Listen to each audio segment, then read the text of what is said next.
Welcome to the show, Vaughn. Thank you. So it's been a while. How you been? I'm doing okay. I'm hanging in there. It's been like 2 years, Yeah. About 2 years. something like Yeah. that. Do you still have the same amount of clean time? Huh? Do you still have the same amount of clean time? Of course. Like I haven't been counting like how I was, so I know it's over 1,200 now. That's awesome. Thank Congrats. you. Thank you. I So what appreciate is your clean date again? it. It's May 9th of 2021. Okay, so you got over 3 years now. Yeah. Yep. That's awesome. Thank you. And what was going on May 8th of 2021? So, like the week before I can't like when I got clean, the week before I did a freestyle video and I laid everything out and I admitted that I was on coke and all the stuff that I had going on. I think that was like May 3rd, May 2nd or May 3rd. So that following week, I was done with it. And Coke was your drug of choice. It was, yes. So rewinding a bit, where are you from? I'm from North Charleston, South Carolina. Okay, there's been a lot of people from Charleston on my show, actually. I know, I know. It's a popular thing nowadays. Yeah. I have a lot of from Charleston, and I have a lot from Ohio. And I've never been. Well, I've been to Ohio, but like I don't know anybody from Ohio until I started my show. Okay. And I haven't been to Charleston, even though I have one of their hats. I have Charleston Mud Dogs hat, from the AAA baseball team that's there because Bill Murray owns that team. So I Yeah. like Charleston. Your higher Um, power. I you remember. remember that. Yeah. Now that I got clean again, I do call my higher power God. Just because I'm working a new program, so I wanted to change things up and do things differently this time. Okay. Um, because I got 5 months clean and sober now. I had a relapse with benzos and weed. What's Um, benzos? like Xanax, like Valium, like Ativan. Pills. Downers, basically. My dad had passed last June and I never processed it right. And I started like smoking all day, every day. And then I was prescribed Ativan and I abused it. Then I was prescribed Valium and then I abused it. So I started my clean date over again for April 1st.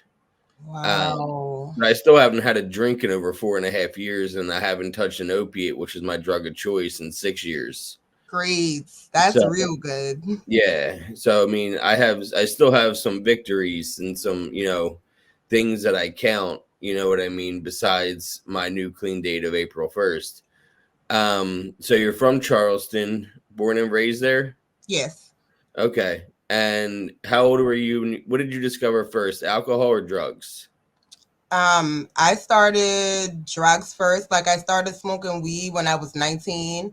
And then I got on coke when I was 19 too for the first time. So you didn't even drink as a teenager or anything? No. How did you skate past that hurdle? Well, I know the previous time I was here, I told you guys when I was telling my story, my mom was like real strict. So I was kind of like a goody goody a little bit. Like I didn't indulge in those things. Like I never thought that I would be a person who would smoke or drink because I never had an interest to do that. So What was it that like broke the camel's back that got you to smoke when you were 19? I just wanted to try it out because I had friends that were smoking weed like since we were in high school and it didn't seem like anything was wrong with it. Like everybody was doing it. So Yeah, I started smoking when I was 13. damn, what?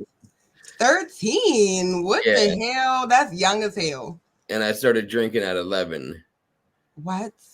So, and my parents were great parents, you know what I mean? Like they weren't strict, but they were strict, if that makes sense. Like they Yeah. didn't like I was allowed to go out with my friends all the time, and I was stealing liquor from the basement. My parents didn't really drink. They only like threw big parties. Okay. And when they threw a big party, they would get a bunch of liquor, and then all the leftover liquor would go into the basement Mm-hmm. because they wouldn't drink. They weren't regular drinkers. They were more like party drinkers. Social. And yeah, so I would go into the basement and steal leftover liquor and drink that. So I was drinking liquor before I even drank beer. Damn. the first time I Wow. the first time I drank beer was in 7th grade. And it was a Coors Light, and it was expired, and it was horrible, and I didn't drink beer again for like another 2 years. Mm-hmm. I was strictly a liquor guy until I was like a sophomore in high school. Damn. So you was drinking like liquor in high school? Oh yeah, I was drinking liquor and beer by the time I got to high school. What the hell? Damn, I must be was a goody goody. Yeah, you definitely were. Damn. I Um, wasn't even thinking about those stuff back then, honestly. yeah, no, I definitely was. Did you have any brothers or sisters? I have a younger sister. She's 2 years younger than me. Okay, so you were the oldest too, so that means they could be extra strict on you because Oh they're yeah. they're learning how to parent when it comes to. See, that's why I went off the rails a little bit. I was the oldest, so my parents, Google didn't exist for parents back then. Mm-hmm. So I broke all the rules, and then my brother and sister, because like I wasn't allowed to drink, so I drank. And then when I got to my brother was allowed to drink if his friends were sleeping over and they could drink beer in the basement. And by the time I got to my sister, she could throw parties at the house as long as my mom or dad was there to collect keys. So Mm-hmm. my parents knew as they went on with the kids, like they're going to drink anyway. We might as well just protect them, Yeah, I not guess. make the same mistakes they did with me with Yeah. being so strict about it. And then I rebelled against it because I Mm-hmm. was I was a rebel. I was breaking. If you gave me a rule, I was going to find a way to break Me it. too. I'm not even gonna lie. Me too. So were you still living at home when you discovered weed? Yeah, I was still living at home around that time. And how quick after do you discover coke? Because like weed and coke don't really go together. They Like, don't know. So my timelines are a little foggy because it was a while back. Like I'm 37 now, so like I remember events, but I can't remember exactly, you know, when. But it was still within me being 19 that I tried the weed and I tried coke. So okay. Who introduced you to coke?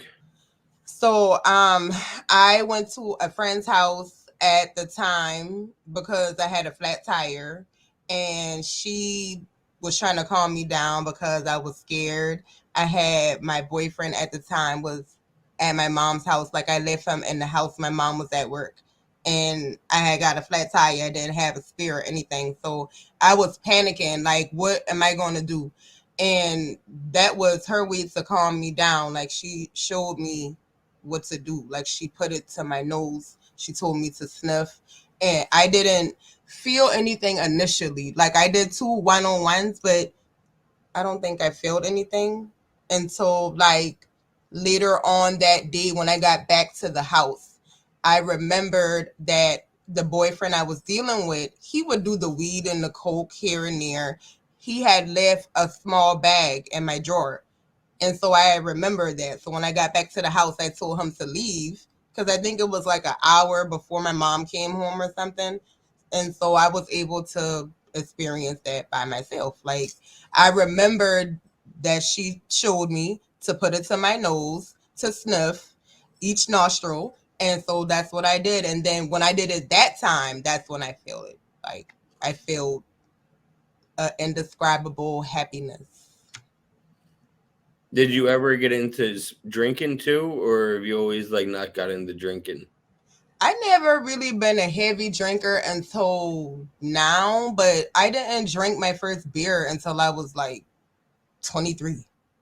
And that was only because the guy I was dealing with, I I realize now that I was easily influenced because I wasn't doing any of these things until I saw other people doing it or I would hang around people who were doing those same things.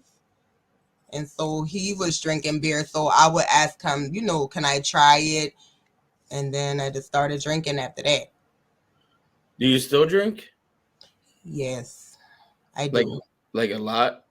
Now, after I came out with my addiction and I came out with my sobriety, I had a lot of support and I had a lot of negative too. It was very depressing. Like, I did so many interviews, my music. It was the best. Like, I feel like when I came out with my addiction, that I wanted to just tell my story. There was already people who knew that I was doing coke, like people who I would buy it from or like the close people to me. And then that rumor came out, and so at that time when I did that freestyle video, I was just fed up with everything.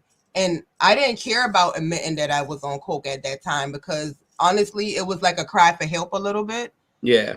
And so I started, after I did that, I came out and then I said that this is day one. I haven't touched nothing. And each day I would count. I needed that support, but at first I didn't have any support. And as I kept counting, I slowly began to get followers.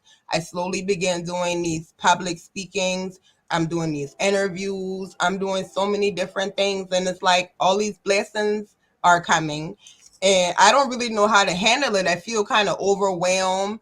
I know I can't touch coke. I have so many people looking at me like I'm under a microscope. I can't fuck up. I cannot do anything.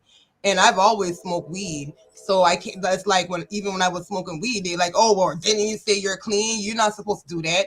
You're drinking. You're not supposed to do that. And this, as time went on, it's 3 years now since I came out.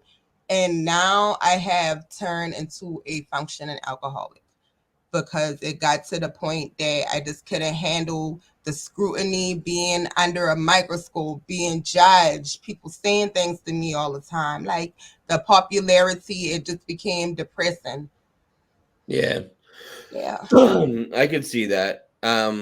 What do you mostly drink? Beer. Beer? I drink liquor here and there, but I've never been a drinker like that. So, like, when I drink liquor, I think I turn into a different person. No, that's definitely true. That's you're not alone there. I know my wife, she hasn't had a drink in 4.5 years, but she couldn't drink whiskey because it would like make her angry. Yes. You know what I mean? Like she would just like morph into this angry person. Um, so let's rewind again. Okay. Now you're 20, you're 19 years old, you discover weed, you discover coke. Um, does coke become a daily habit for you after you did it that first time by yourself? Hell yeah. I got deep into it that first time. I almost died that first time because I was green. I never do anything about coke like that. And so I didn't know that you can't do too much. Like if you continue to keep doing it, like it's a possibility you could overdose. And so I almost died, like I want to say maybe 5 months after, like 5 or 6 months after I got like deep into it. I almost died in Wendy's bathroom. Like I almost overdosed. I was dizzy. My nose was bleeding. My heart was pounding fast. And that's when I got clean after that for the first time. Yeah, okay. So Yeah. you were in Wendy's bathroom getting snorting coke? So I had an interview at Wendy's that day and I was getting high that whole day. One of my friends, he took me to my interview and we was getting high on the way there. When I got there, I started sweating and I just felt weird. So they told me I had to wait on the manager anyway. So I told him I was going to the bathroom. And I start splashing water on my face, trying to like, calm down. I don't know what's going on. I'm sweating, I'm dizzy, my nose start bleeding. Like I can't remember how long I was in that bathroom, but they came in there looking for me. I didn't get that job either. I didn't get that job. So I could see that. yeah. So you okay, that makes sense then. You're in a Wendy's bathroom, you do too much, and did you overdose or no? To me, that was an overdose. Yeah. Yeah, I almost died. But So that didn't stop you from doing it more? it stopped me then. Like I stopped then. I ended up getting pregnant in 2008. I was clean for 5 years from '08 to 2013. And then I relapsed because I thought my cousin and my ex-husband was fucking. Like it was a rumor in the family that they were having sex. But I didn't have proof. They were hanging around each other. My cousin came to me and told me about it. And hell, she thought they was having sex. She put that shit in my head. And all the suspicions at that time, I just couldn't handle it and I relapsed. And when I relapsed that time, that one almost killed me for real. Why? Like, what happened? Over the years, I've like doing it. So that was from 2013 to like 2021 straight. There have been several times because me, I'm kind of like a risk taker. So with the weed, I was with the coke, I would do other stuff too. I would pop ecstasy pills too. You know, I smoke weed, I drink, and all those different combinations in your body. Like, it's been a few times where I didn't think I was going to wake up. My heart was beating fast. I had these crazy experiences, these nosebleeds, and I just kept praying and asking God to take it away from me because I didn't want to die. I knew with me with the drugs, I realize now because I'm doing the alcohol now, and I think back to what you were telling me in the last time that we spoke about avoiding things. Like, okay, you say you were clean for 5 years, but honestly, you were just avoiding it because you know that you couldn't touch it. I feel like I'm still doing that. Like, I have urges. I still have urges for coke, and it's been 3 years. It's not as strong, but I still have urges. So I feel like when I start going through things, I get depressed. I'm good at suppressing things and holding them in. And the only thing I know how to do is to go to something that makes me feel better. I know I can't touch coke, so let me drink. And that just started increase. Man, people that said so much horrible things to me, like wish death on me, like don't believe that I'm not on coke anymore. Like just over the past 3 years, it became so depressing.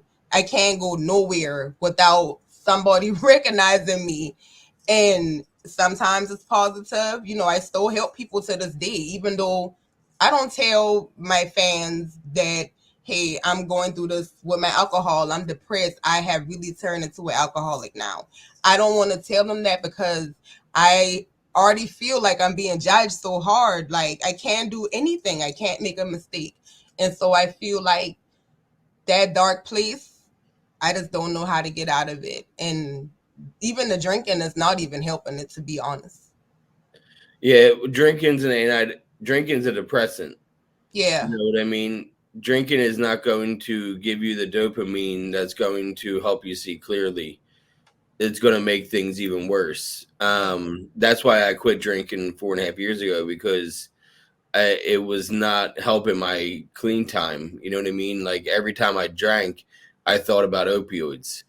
And, Yeah. like I kept thinking, well, this would be better with pills. You know what I mean? So, I'm an alcoholic, plain and simple. I've been an alcoholic since I was 12.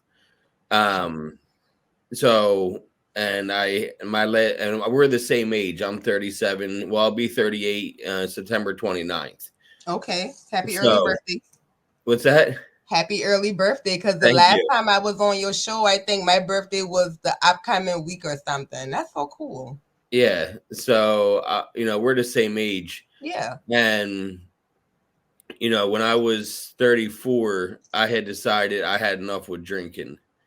It just wasn't working anymore. It Mm-hmm. wasn't giving me that escape. And I realized, like, if I don't quit drinking, I'm going to escape with something else. Right. What helps me a lot is I do NA every day. And I learn a lot from NA. And when it comes to drinking and using, because I went to AA, but they don't like hearing about drugs.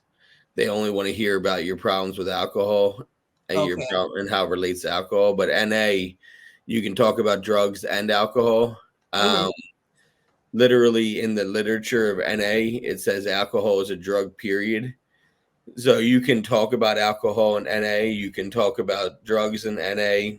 I just feel more welcome there. Um, so that's where I find my peace right now is NA. Okay. Um, I know there's a lot of programs in Charleston, just because I've talked to so many people that do it differently down there. Um, I'd, if, friend to friend, I would say check out NA if you're looking, because right now you're on this roller coaster of how am I going to escape, without drinking? You know Mm-hmm. what I mean? And the only way out is by trying to do something differently, because the drinking was working for a while, as you know. You've experienced that drinking was working, you know what I mean? Mm-hmm. But like you said, the drinking's not really working anymore. No. And I'd be worried that if the drinking's not working, then what do I do now? And so for me, when my drinking wasn't working, I said to my wife, like, either I need to drink right now or I need to do something harder or we need to quit, Yeah. you That's know? where I'm at. Yeah. So I got to that threshold of this is about to get either way worse or way better. And Yeah. I chose that road of I'm going to try to get way better. Even though it's just beer, you know what I mean? Like I was drinking a bottle of Jack Daniels a night, um, and drinking a whole 2 liter of Coke every day with the Jack Daniels. Mm-hmm. You know what I mean? And which is expensive to buy a $20 bottle of Jack Daniels every day Hell yeah. and then drink the entire thing is so unhealthy with how much soda I was putting in my body. Mm-hmm. Um, so when I quit, it was right before COVID. It was like 2 weeks before COVID when I quit. And it was like, all right, now we got to buckle down and not drink because we can't go buy it anyway because all the stores are closed, you know? So I hit that threshold and I'm glad that I quit when I did because it gave me a lot of clarity again and it Yeah. actually made me less depressed. I was more depressed in my drinking days because I wasn't processing any kind of feelings, any kind Okay. of feelings that were arising, whether good or bad. I was drinking that away, Mm-hmm. and I couldn't truly have a positive experience with drinking anymore, where it was just I wasn't drinking to have fun anymore. I was drinking to forget and drinking not to That's feel feelings. whew, that's how I feel right now. Drinking to forget. And it's so crazy because so the last time I was on the show, I was single around that time. Like I got out of the last relationship I was in because I was in the beginning of my sobriety, I got engaged. And so I broke that off. And I think I was single for maybe 8 months and I met someone else. And so now the relationship that I'm in now, I told him straight up about my past because I don't need nobody coming to you telling you shit. And that's just how I am, period. This is me. Like, I'm an honest person because I want a person to like me for me. I don't want you to like me for who you think I am. I'm going to tell you exactly who I am. And so I was honest with him. He knew that I was still in my sobriety. Like, I can't have that around me. And even one of his friends, like when he first introduced me to him, the friend, he recognized me. He was like, "Oh, I know you. I follow you on Instagram." My heart dropped. I'm like, here we go again with this shit. But he already knew, so it was cool. But with my being in my sobriety now, I think with the support, I think he could be a little more supportive Like, I'm honest with him. When I go through stuff and I get those cravings like real hard on me, like, damn, I want to get high. I'm going through so much shit. This year has been fucking horrible. I can literally tell you what happened each month. Like, that's how bad it's been. And I wanted to get high again. I started having those feelings again. And so the only thing I knew to do was to go to my partner. Like, listen, I'm scared. I don't know what to do. I'm having these urges. And I just don't think that he was giving me what I needed at that time. And so I started drinking more because I feel like nobody understands me. Nobody understands how it feels to put yourself out there like that and turn a negative into a positive, and you get so much negativity after that. Like, people don't understand how it feels to have like people just looking at every single thing you do, everything you say. They judge you. Like, it's fucking depressing. And I remember you said about that dark place right here, that dark place. And that's I'm still right there. I'm still in that dark place. Honestly. Like, I'm trying to be positive. Like, I try to think positive. I even watch some of my videos that I did when I was in the beginning of my sobriety to try to motivate myself. I still talk about it. You said that it's better when you talk about it. It gets easier. I'm doing all that. And I just still feel like lost. Yeah, no, I get that. I understand that feeling of like it's almost like you feel like you're not being actually heard. Yeah. It's like you're screaming for help at the top of your lungs and everyone is just walking by like they don't hear you. Yep. Yeah.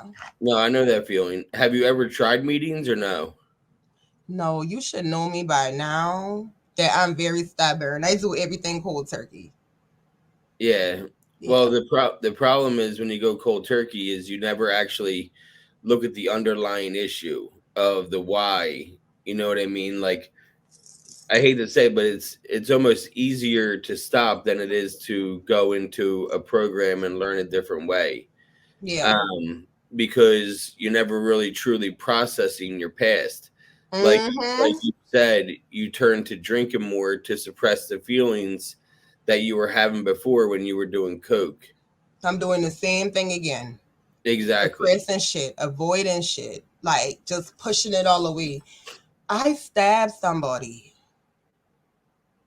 That's how I knew I had a problem. Like, When did that happen? it is probably like a month now, maybe. You stabbed Uh, somebody with a knife? yes, Like somebody you knew? yes. Somebody I love, somebody that I know.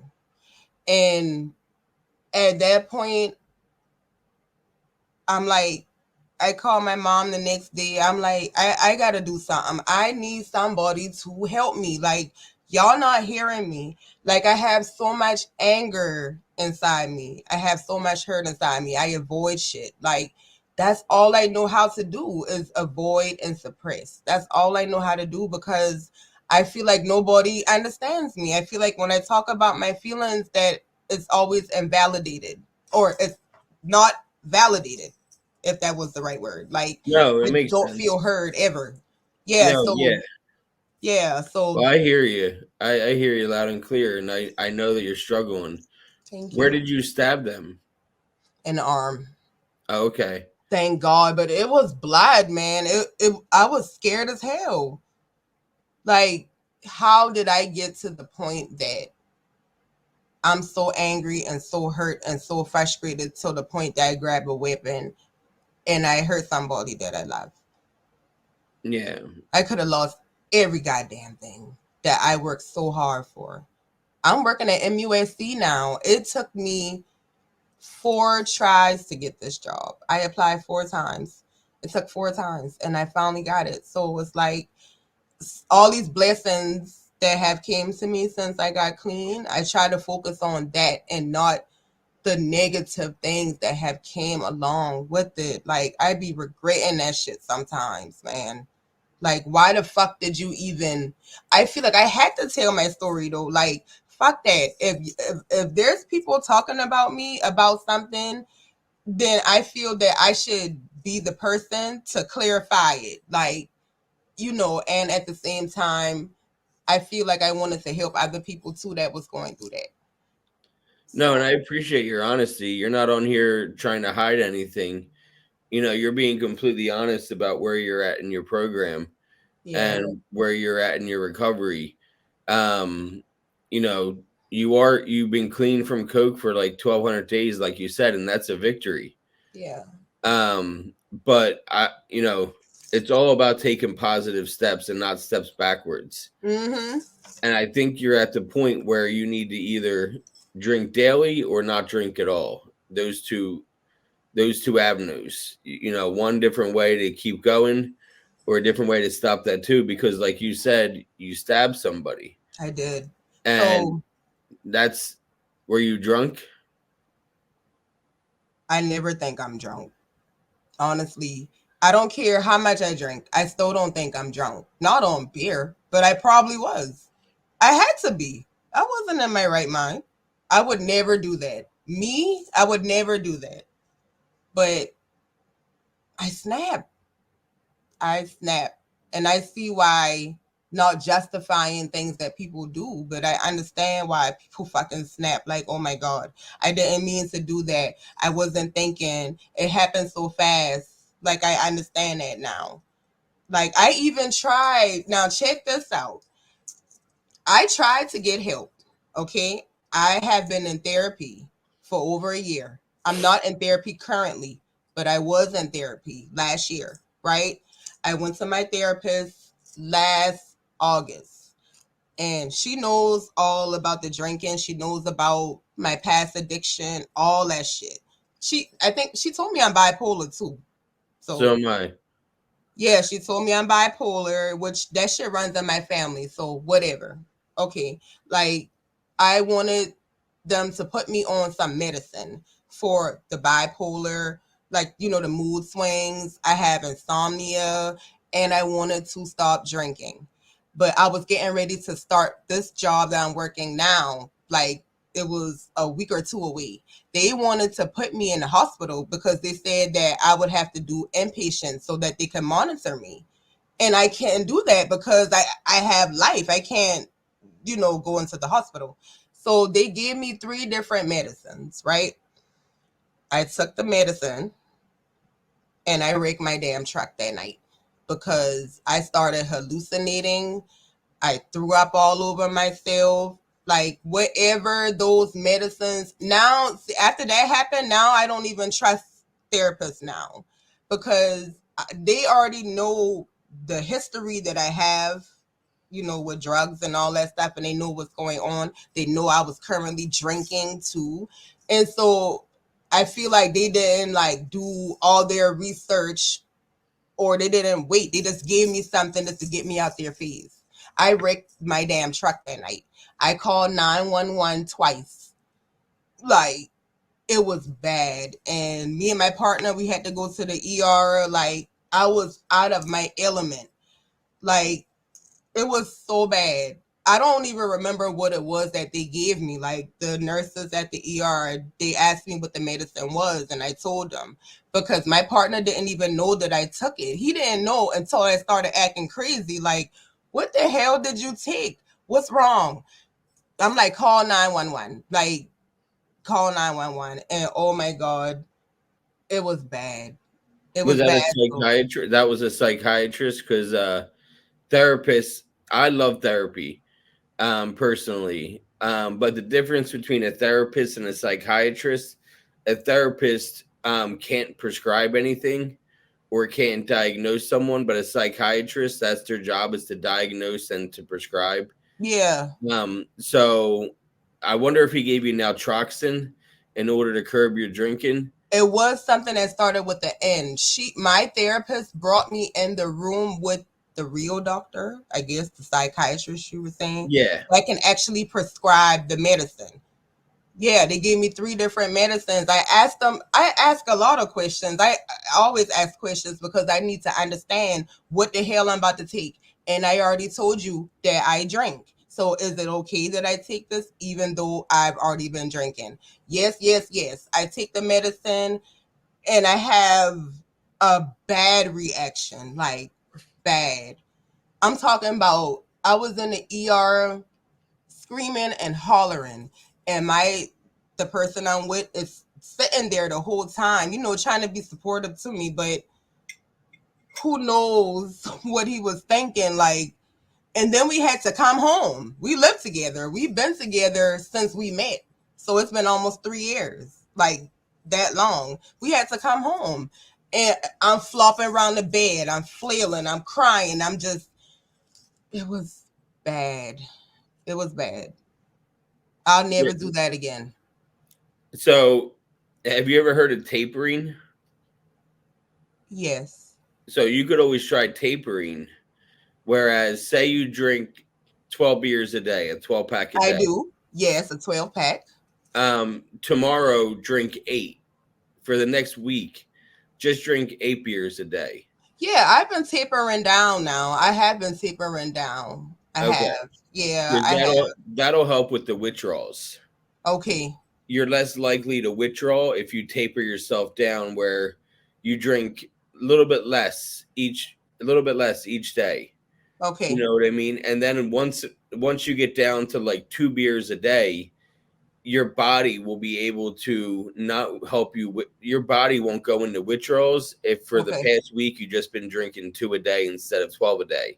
Yeah. Okay. Because I have withdrawals. Oh, I'm sure you do. Hell Yeah. yeah, I have withdrawals. Yes. Mental and physical. I'm like, why can't I fucking be normal? I want to be normal. Like, I don't want to have to do things to feel normal. I don't want to have to take drugs. I don't want to have to take a pill. I don't want to have to drink. I want to be like other people that I know. Like one of my friends, well, two of my friends, I call them perfect because y'all are perfect to me. Like y'all are so normal. Like y'all don't have the problems I have. It's like nobody goes through the shit I go through. Like damn, you don't ever think to want to sniff coke or want to fucking drink, a 12 pack of beer or like you don't think someone they don't do those things. And I just sometimes I don't even understand why I'm their friend. Like I'm so different from you guys, but y'all still love me and accept me for me. Like I just want to be normal. If that makes Yeah. sense. No, it makes a lot of sense. There's a ton of normal people out there. My brother and sister are nowhere near being an alcoholic. In NA and AA, we call them normies because they can just drink like regular people and not go overboard. Right. But us, we don't know how to not go overboard. Right. We have to take everything to the extreme. Everything. So it doesn't matter what it is, if it's trying to make money, if it's trying to get high, if it's trying to drink, even sex, everything is pushing it to the limit. It's Yes. either 0 miles per hour or 100 miles per hour. Why are we like that? Well, we're bipolar. both Okay, that makes sense. both of us are bipolar. Yeah. So I was diagnosed 2 years ago, maybe a year and a half ago, something like that. Not that long ago. Okay. I was probably 36 years old, 35 years old, somewhere around that. And Mm-hmm. I'm medicated. I take Lamictal and I take antidepressants in the morning. Okay. And you know what I mean? Like I take my pills every day just to kind of, but I'm manic too. I go through mania. What does Um, that mean? like I'll be so anxious that I need to feel like I need to change everything. Oh my God. I wonder, you are That's so relatable to me. that's why a few weeks ago I had bright blonde hair and it was long and curly. I remember. I was going through mania and we had bleach in my apartment. So I was like, said to my wife, I need my hair blonde. I need something different. And then I went through mania again and I cut it all the fuck off. You know what I mean? You look so, like your face, it looks fresh. Like you look refreshed. Yeah, well, I just had therapy the other day, and I do. This is my form of therapy too, is talking to people. Okay. You know what I mean? I'm Yeah. constantly telling my story and trying to help others relate. And we are relatable. You know what Mm-hmm. I mean? Like we both grew up in cities. Well, I grew up in a small town, but I grew up 5 minutes from Philadelphia. Okay. So, and I grew up fast. Because like I said, I was 11 when I started shit. Mm-hmm. So and whenever you stop, you pick up where you left off. So I'm still an angsty teenager right now, because I've been clean 4.5 years, but I started drinking at such a young age. My brain stopped learning how to do shit. So I revert back to being a teenager and rebelling. So that's what led to my relapse was I wasn't processing everything. When my dad passed away, I didn't know how to process his death. Only thing I knew how to do was to smoke weed every day, all day, and to take pills for it. And I wasn't properly processing. And now I am. And I do it through therapy and I do it through NA. I talk about them all the time in NA. That's been, and I'm very open and honest with my wife too. Mm-hmm. But NA really saved my life. Okay. Because I'm getting down to the root of the problem in NA, Mm-hmm. and I'm figuring out why I am the way I am Yeah. through doing step work. And with your history, I feel like you could really learn a lot from NA I think so. because they're not therapists, they're not psychiatrists, they're not going to be like, here's a pill, Vaughn, you're going to be all better now. They're not going to do that. They're Okay. going You're going to be able to relate to them as well as you relate to me. Well, yeah, I think you'll get a lot out of NA. All you have to go to is na.org, and it'll show you meetings in your area. I Okay. I personally do Zoom meetings. NA isn't really in my area, so I do them on Zoom, and I do them every day at noon on Monday to Friday. Because you live in what, Philly, right? No, I live in the middle of nowhere now in Bloomsburg, Pennsylvania. It's really in the mountains. It's in the middle of nowhere in Pennsylvania. I'm originally from the Philly area Okay. of South Jersey. So like I have a Philly accent if you hear me saying words weird. No, well, yeah, the first time Bill Murray, I ain't know what you was saying the first time. Yeah. But yeah, I remember the Philly part. So Yeah, that's where I'm originally from, is that area. And NA is huge in that area. It's just not in my little mountain area. So okay. there's AA meetings, but I feel more comfortable in NA. Well, And I probably need you to convince me about that because Tasha was trying to get me to do that too, and I just refused to do it. why do you think that is? I'm embarrassed. You're embarrassed? Yeah. That's actually the most common reason that people don't want to do NA is they feel embarrassed to walk in. Yeah. The hardest thing to do is raise your hand and say I'm JD and I'm an addict. Right. But Exactly. it gets a lot easier. The more you say something, the more power you take back around it. Whenever you would say it out loud, you get more comfortable saying it. And the more comfortable you are saying it, the better your recovery is going to go. Okay. Because right now you're abstinent. No one can take that away from you. You haven't touched coke in 1,200 days or whatever. You know what I mean? But people still think I am. I am small as hell. If I would stand up right now, you would see how small I am. And it's motherfuckers who think that I'm still on coke. No, it's depression. Like I literally stopped eating. I don't eat. I don't eat. So my weight is just dropping off, dropping off, dropping off. Like I think I just really need to go back to therapy, go to some meetings so I can get out this dark place.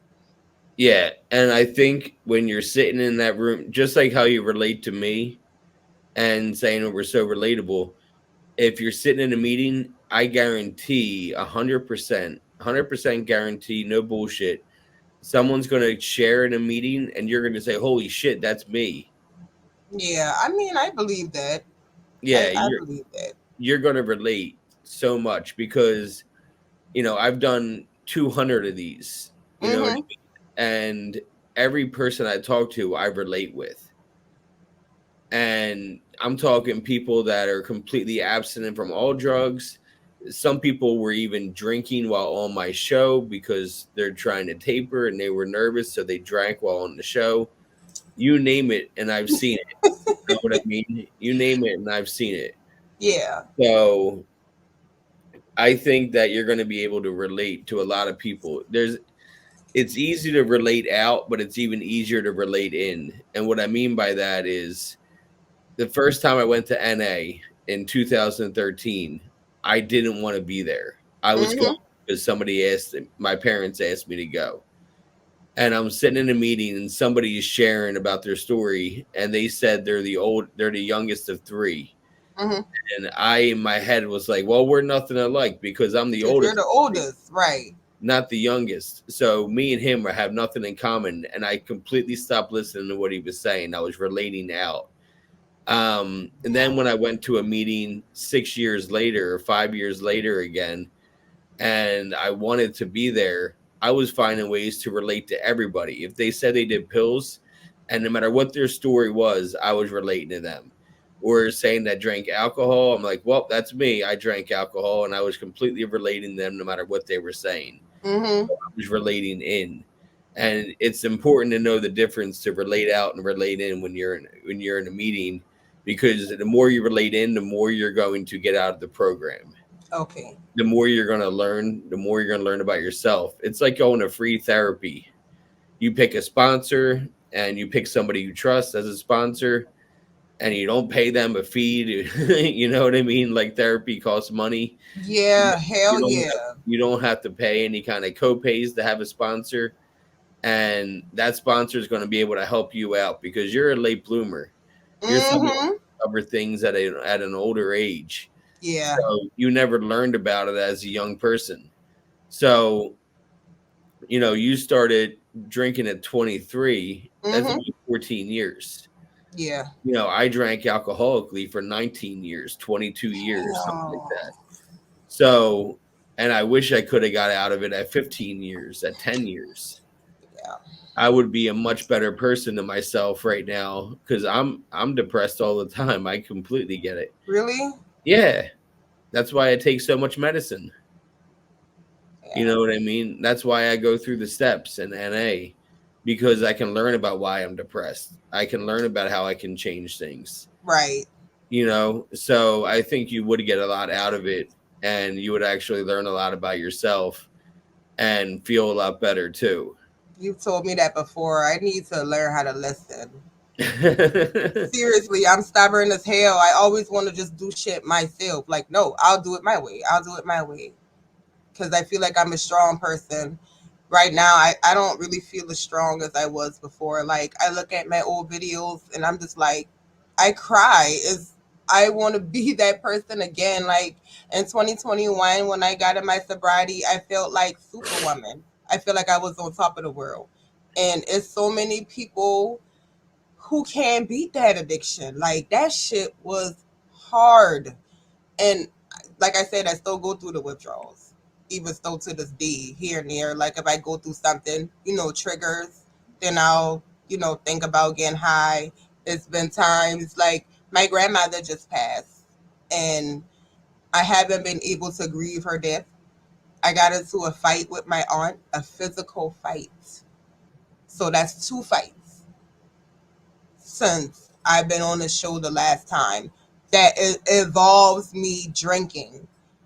I don't think it was my fault at that time, but I feel like I could have reacted differently. But I still haven't even gotten the opportunity to grieve my grandmother's death. Again, I'm suppressing, I'm avoiding. So, I think you can get out of this. I have faith in you. It's just a matter of putting one foot in front of the other, checking things out, being open to change. yep. You're going to feel less angry. You're going to feel less hopeless. You're going to feel better again about yourself. You'll start counting your days again, and you'll feel that positivity again. I really think that you can turn it around. You're still young. There's people that I've had on the show that don't get their shit together until they're 50. You know what I mean? And I know you don't want to be 50 years old and trying to figure yourself out. Hell no. You're still on the right side of 40. You're not 40 yet. Right. So you still got some time where you can thrive in your 40s. Okay. I got faith in you, Yvonne. You can do this. I think I gave up, man. I gave up. Like, damn. Just probably, I want to say, a couple of weeks ago, the guy who cuts my partner's hair, he came over and he brought his girlfriend with him. And I was in the room. So my partner, he was like, come out, and say hi. Because I've been avoiding people for months. Again, like, I had my hair fixed and my lashes and stuff. But this is like the first time in like 2 months I didn't even care about my appearance anymore. I wear hoodies all fucking day. So like I went out there and she said, "Oh, I know you." I'm like, "What the fuck? Are we doing this again?" And I'm like, I look at my partner and I look at her. I'm like, "How do you know me?" She said, "You used to date my brother when you was in middle school." And I was like, "Oh God, thank you," because Jesus, I'm paranoid now. You know what I mean? Like even old people say fucked up shit to me. You know, like, oh, like why would you put that out there? Like, are you still doing that? Like, what else are you doing? And then it's just the ugliest things people say to me, even still to this day. That shit done got me to a point where I don't even want to come out my house.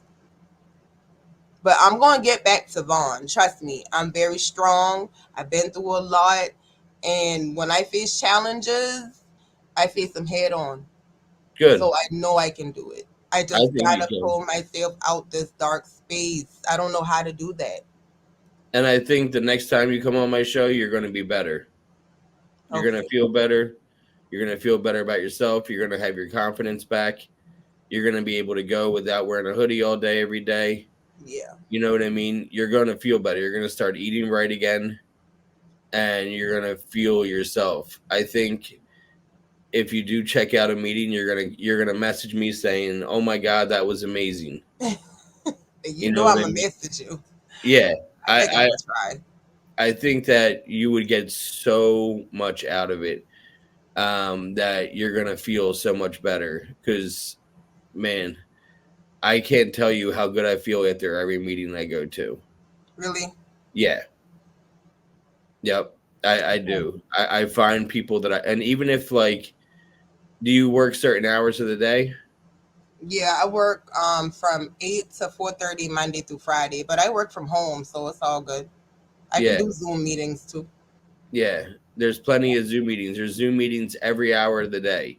Really? Yeah, yeah. You can find all the meetings on na.org. You know why I think I don't want to go to this meeting? Because I think that if I do that, I will be admitting that I truly have a problem. Like I know I do. I'm talking to you about it. I'm talking to, everybody about it right now, but like I guess to actually we're on camera, we're not in person and it's just me and you. So like I guess to go in a room full of other people is just like all those eyes are on me, Well, you know. check out Zoom first. Okay. This way you can do it from the comfort of your home. You don't have to have your camera on. You can just Yeah. listen and hear people talk. I think that you'll get a lot out of it. I'm gonna listen to you this time because I didn't even watch our last video until like last week. I started watching it when it first came out and then I was so embarrassed. I never watched it. So when I watched it this time, I was like, damn, it was so much information in there JD was telling me that I could have fucking used.